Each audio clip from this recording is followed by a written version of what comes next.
Welcome to the electrical वे। ये है आपका इलेक्ट्रिकल इंजीनियरिंग का घर। लाइक, सब्सक्राइब, शेयर और कमेंट करना मत भूलिएगा। कभी सोचा है कि हमारी टेक्नोलॉजी को चलाने वाली जो शक्ति है उसे कौन कंट्रोल करता है? आज हम इलेक्ट्रॉनिक्स की दुनिया के दो ऐसे ही गुमनाम हीरोज के बारे में जानेंगे, इन्वर्टर और रेक्टिफायर। ये वो डिवाइस हैं जो पर्दे के पीछे रहकर हमारी दुनिया को पावर देते हैं। बिजली हमारी दुनिया की वो खामोश ताकत है जिसके बिना आज शायद किसी भी चीज की कल्पना नहीं कर सकते। बड़ी बड़ी फैक्ट्रियों से लेकर हमारे हाथ में मौजूद स्मार्टफोन तक। लेकिन क्या ये जानते हैं कि इस एनर्जी को हमारे इस्तेमाल के लायक बनाता कौन है? बस यहीं से हमारी आज की कहानी शुरू होती है। और इस कहानी के दो मेन कैरेक्टर्स हैं, रेक्टिफायर और इन्वर्टर। ये दोनों ही एनर्जी के फ्लो को, उसके बहाव को एक शक्ल देते हैं। और मजे की बात यह है कि इनके काम करने का तरीका एक दूसरे से बिल्कुल जुदा है, एकदम ऑपोजिट। तो चलिए सबसे पहले इन दोनों की दुनिया में थोड़ा और अंदर चलते हैं और ये समझने की कोशिश करते हैं कि ये असल में करते क्या हैं और क्यों इन्हें एक दूसरे का उल्टा माना जाता है। तो सबसे पहले है रेक्टिफायर। ये एक ऐसा इलेक्ट्रिकल डिवाइस है जो ऑल्टरनेटिंग करंट यानी एसी को डायरेक्ट करंट यानी डीसी में बदल देता है। अब देखिए, एसी करंट जो होता है ना, वो लहर की तरह दोनों दिशाओं में बहता है, जबकि हमारे ज्यादातर इलेक्ट्रॉनिक गैजेट्स उन्हें तो चाहिए एक सीधी राह पर चलने वाला डीसी करंट।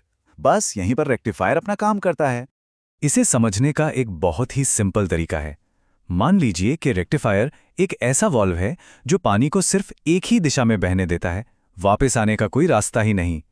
ये एसी के ऊपर नीचे वाले फ्लो को एक स्थिर, एक दिशा वाले डीसी फ्लो में बदल देता है। और अब बात करते हैं इन्वर्टर की। ये जनाब रेक्टिफायर से बिल्कुल उल्टा काम करते हैं। ये डायरेक्ट करंट यानी डीसी को ऑल्टरनेटिंग करंट यानी एसी में बदलते हैं। क्योंकि बैटरी या सोलर पैनल से जो डीसी करंट मिलता है वो सीधे हमारे घर के पंखे या फ्रिज को नहीं चला सकता, उन्हें तो एसी चाहिए। और अगर रेक्टिफायर एक तरफा वाल्व था तो इन्वर्टर को एक पंप की तरह समझिए, एक ऐसा पंप जो शांत पड़े पानी के तालाब से लहरें पैदा कर देता है। मतलब ये रुकी हुई डीसी एनर्जी को एक डायनामिक चलती फिरती एसी एनर्जी में बदल देता है, जिसे हम इस्तेमाल कर पाते हैं। अच्छा, अब जब हम इनका बेसिक काम समझ गए हैं तो चलिए इनका एक आमने सामने का मुकाबला करवाते हैं और देखते हैं कि ये अंदर से बने कैसे होते हैं और कितने अलग हैं। तो एक रेक्टिफायर एसी को काबू में कैसे करता है? होता यह है कि सबसे पहले एक लहरदार एसी सिग्नल इनपुट में आता है। फिर रेक्टिफायर बड़ी चालाकी से इसके नेगेटिव हिस्से को, मतलब आधे साइकिल को ब्लॉक कर देता है, जिससे सिर्फ पॉजिटिव हिस्सा ही आगे जा पाता है। नतीजा हमें मिलता है एक पल्सेटिंग यानी धड़कता हुआ सा डीसी आउटपुट, जिसे बाद में फिल्टर करके स्मूथ कर लिया जाता है। अगर इनके अंदर झांक कर देखें ना, तो रेक्टिफायर में आमतौर पर डायोड, थायरिस्टर और कैपेसिटर जैसे सीधे साधे कंपोनेंट्स होते हैं। लेकिन दूसरी तरफ इन्वर्टर कहीं ज़्यादा कॉम्प्लेक्स होता है। इसमें मॉसफेट्स, आईजीबीटीज और माइक्रो कंट्रोलर जैसे स्मार्ट और एक्टिव स्विचिंग सर्किट लगे होते हैं, जिन्हें बहुत तेजी से ऑन ऑफ करना पड़ता है। और जब हम इनकी तुलना करते हैं तो ये फर्क और भी साफ हो जाता है। रेक्टिफायर डिजाइन में सिंपल होते हैं और सस्ते भी, जबकि इन्वर्टर थोड़े जटिल और महंगे होते हैं। लेकिन जब बात आती है एफिशिएंसी की, तो आज के मॉडर्न इन्वर्टर 90 से 98% तक की कमाल की एफिशिएंसी देते हैं। तो रेक्टिफायर का इस्तेमाल कहाँ होता है? अरे हमारे चारों तरफ, हर उस जगह पर जहां एसी को डीसी में बदलना है। हमारा मोबाइल फोन चार्जर, लैपटॉप का अडेप्टर, बैटरी चार्जिंग सिस्टम। हर बार जब हम कोई चार्जर प्लग इन करते हैं तो असल में उसके अंदर एक छोटा सा रेक्टिफायर ही काम कर रहा होता है।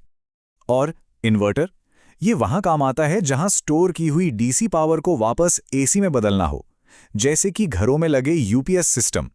जब लाइट जाती है तो वही तो हमें पावर देता है। सोलर पावर सिस्टम्स, इलेक्ट्रिक गाड़ियां और बड़ी बड़ी इंडस्ट्रीज में भी मोटर्स चलाने के लिए इन्वर्टर ही आम आता है। अब कहानी में एक बहुत मजेदार मोड़ आता है। ये दोनों डिवाइस जो काम में एक दूसरे के एकदम उल्टे हैं, वो असल में दुश्मन नहीं, बल्कि मॉडर्न एनर्जी सिस्टम्स में बहुत जरूरी पार्टनर हैं, पक्के दोस्त हैं। काम में विपरीत लेकिन तरक्की में हम सफर। ये लाइन बहुत खूबसूरती से दिखाती है कि कैसे ये दोनों एक साथ मिलकर हमारे पूरे पावर सिस्टम को मजबूत बनाते हैं। इसका सबसे बढ़िया उदाहरण है एचवीडीसी पावर ट्रांसमिशन। देखिए, पावर प्लांट में बिजली बनती है एसी के रूप में, फिर रेक्टिफायर उसे डीसी में बदल देते हैं ताकि उसे बिना ज्यादा नुकसान के हजारों किलोमीटर दूर भेजा जा सके। और जब ये बिजली हमारे शहरों तक पहुंचती है तो इन्वर्टर उसे वापस एसी में बदल देते हैं ताकि हमारे घरों में इस्तेमाल हो सके। यही दोस्ती हमें सोलर एनर्जी सिस्टम्स में भी देखने को मिलती है। सोलर पैनल से सीधी डीसी बिजली बनती है, फिर इन्वर्टर इस डीसी को एसी में बदलता है, जिससे घर के पंखे, लाइट्स चलते हैं और जो एक्स्ट्रा बिजली होती है वो ग्रिड में भी चली जाती है। तो हमने देखा कि ये दोनों डिवाइस सिर्फ एक दूसरे के उल्टे नहीं हैं, बल्कि इनकी अपनी अपनी एक खास पहचान है, और यही पहचान जब मिल जाती है तो हमारी आज की दुनिया को शक्ति मिलती है। हम कह सकते हैं कि रेक्टिफायर स्थिरता का प्रतीक है। ये एसी की उथल-पुथल को एक शांत स्थिर डीसी के बहाव में बदलता है। वहीं दूसरी तरफ इन्वर्टर गति का प्रतीक है। ये स्टोर की हुई शांत डीसी ऊर्जा को एक डायनामिक गतिशील एसी पावर में बदल देता है।